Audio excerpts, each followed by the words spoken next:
आणि हे जर मोर्चे निघाले नसते, हा आक्रोश झाला नसता,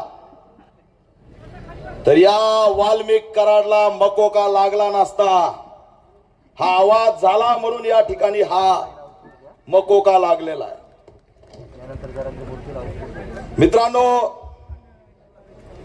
आज या मोर्चामध्ये अनेक लोक आहेत. मी 2 मिनिटांमध्ये संपवणार आहे. पण या झाडाखाली सावलीला धरून काही जण बसलेले, काही जण कपडे मळतील म्हणून उभा आहेत.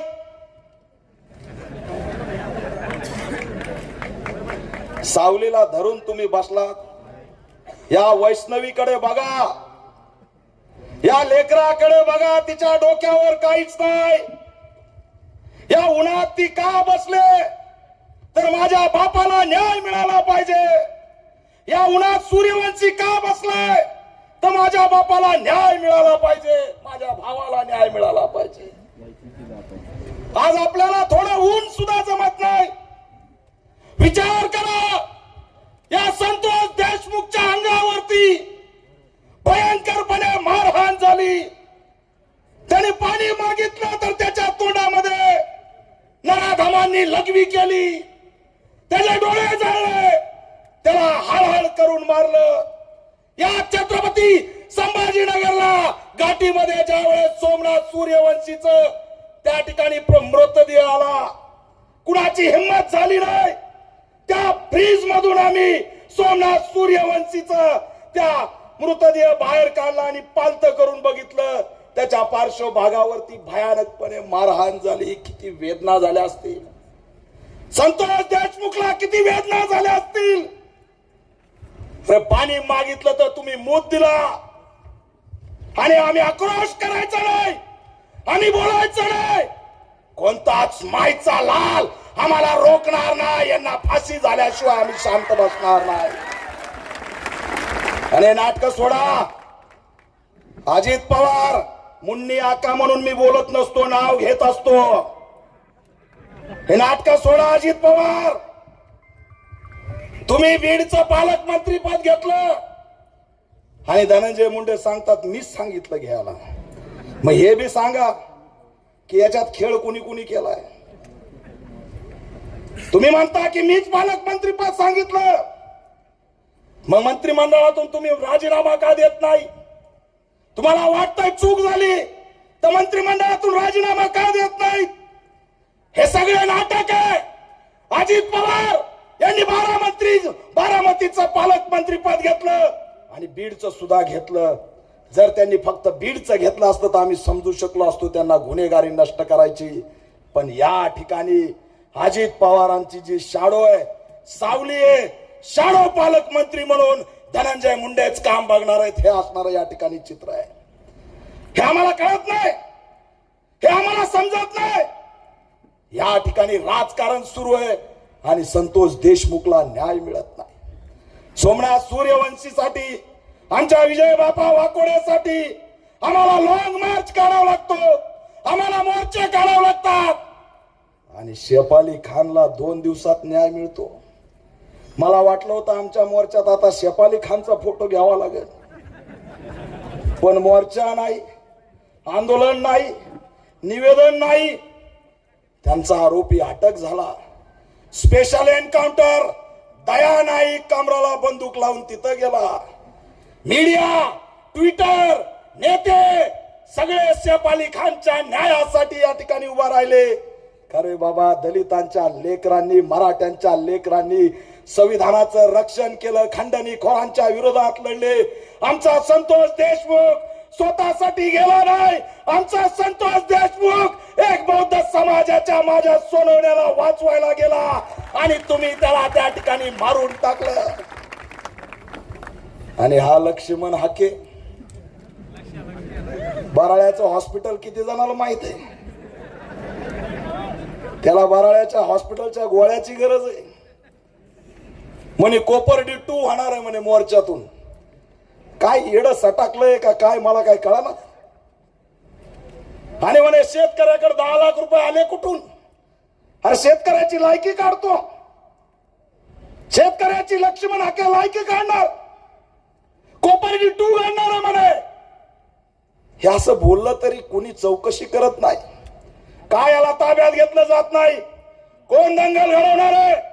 काय नाही. कोपर्डी 2 नाही. या ठिकाणी फक्त लक्ष्मण हाकेच्या पोटात दुखतंय, कारण मोर्चामध्ये निळा, भगवा, पिवळा आणि हिरवा या ठिकाणी आलाय. दुसरं तिसरं काही नाही. हे आंदोलन हत्याकांडाच्या विरोधात आहे.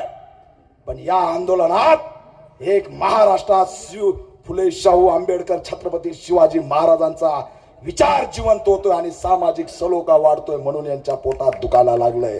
दुसरं तिसरं काही नाही. आणि म्हणून मित्रांनो, जाता जाता एवढंच सांगतो की हा बंड आता आपल्याला आणखी तीव्र करावं लागणार आहे, कारण न्याय मिळत नाही. लॉंग मार्च करावं लागला. संतोष देशमुखचा भाऊ धनंजय देशमुखला टाकीवर चढावं लागलं, टाकीव चढावं लागलं. जेव्हा जेव्हा मीडियाचा बूम आमच्या वैष्णवीच्या डोळ्यासमोर तोंडासमोर जातो, त्या चष्म्यातून तिचे अश्रू टपकन टपकतात. अरे कधी न्याय देणार आहेत? त्या लेकरांनी न्याय मागत किती दिवस फिरायचं? तुम्ही आणखी एक कृष्ण आंधळ्याला अटक केली नाही, अशोक गोरबांडवरती 302 दाखल केला नाही. अरे ती जिगरबाज माऊली आणि वैष्णवी सोमनाथ सूर्यवंशीची आई आणि संतोष देशमुखची लेक सरकारचे 10 लाख रुपये तोंडावर फेकून दिले आणि न्याय पाहिजे पैसे नाही म्हणणाऱ्या या जिजाऊच्या रमाईच्या लेखी आहेत.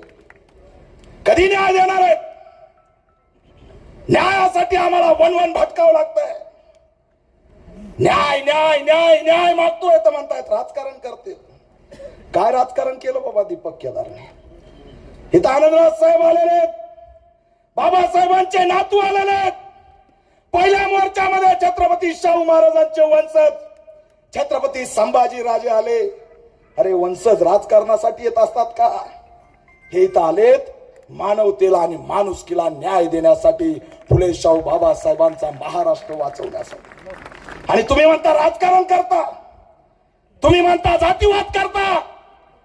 जातीवाद नाही. संतोष देशमुखला न्याय दिल्याशिवाय आम्ही शांत बसणार नाही. बरं, गुन्हेगाराचे बी भक्त निघले. भक्त कुणाकुणाचे? भक्ताची आहे व्याख्या हो. ते रस्ता रोको झाला, त्या माऊलीला काय करावं कळनाच. उभी उभी उभी. अरे तिच्या अंगातच आलं ना. तिला भुलीला त्यासाठी हेच माहित नाही, तर अंगात येणार नाही तर काय होणार आहे? बिचारी असं घुमून घेतलं. काही दिवसांनी तर मंदिर बी उभा करून कापूर देतात का काय तोंडात काय माहिती. कुणाचं समर्थन करतो? अरे गुन्हेगारासाठी तुम्ही रस्त्यावर येता. कुठे बीडची पोलीस? का तुम्ही लाठी मारली नाही? परभणीच्या पोलीस कुठे?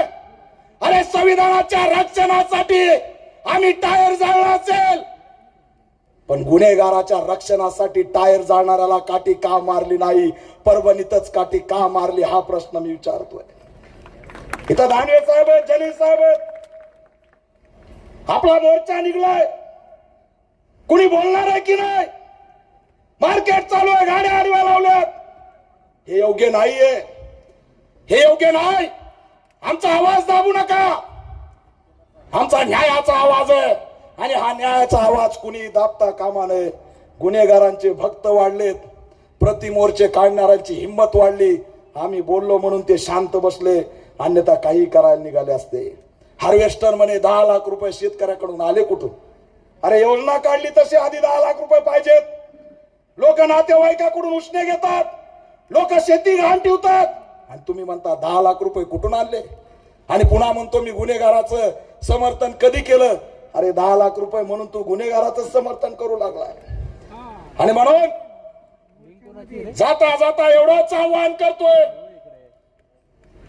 की संख्या कमी होता कामा नये, हा आक्रोश थांबता नये. संतोष देशमुखला, सोमनाथ सूर्यवंशीला न्याय देण्यासाठी जोपर्यंत आरोपीला फाशी होत नाही तोपर्यंत ऊन वारा पाऊस काहीच नाही, हा लढा चालत राहील असंच आव्हान करतो आणि थांबतो.